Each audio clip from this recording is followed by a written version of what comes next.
ఎండు రేటు తగ్గింది. ఎలాగైనా అమ్మగారిని డబ్బులు అడిగి 20,000 ఎండు కొనేసుకోవాలి, పట్టీలు చేయించుకోవాలి నేను అర్జెంటుగా.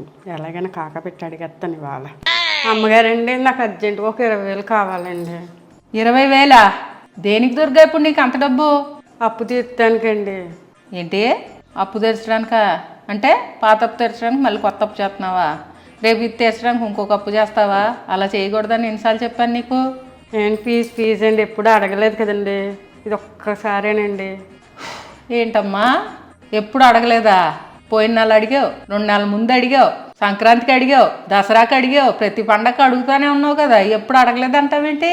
అంటే అండి, మిమ్మల్ని ఎప్పుడు 20,000 అడగలేదు కదండి, చిన్నయే కదండి ఎప్పుడు అడిగినాని. ఈసారే కదండి పెద్ద అమౌంట్ అడిగాను. ఓహో, 20,000 ఎప్పుడు అడగలేదా? మొదటిసారి అడుగుతున్నావా? అలా అయితే నేను కూడా 20,000 ఎప్పుడు ఇవ్వలేదు దుర్గా, నాకు ఫస్ట్ టైమే కదా. వెళ్ళి పని చూసుకో. లాజిక్లు మాట్లాడుతుంది, లాజిక్లు. ఏటో పని అవుతుంది అనుకున్నాను, పని అవ్వలేదు. ఏటో.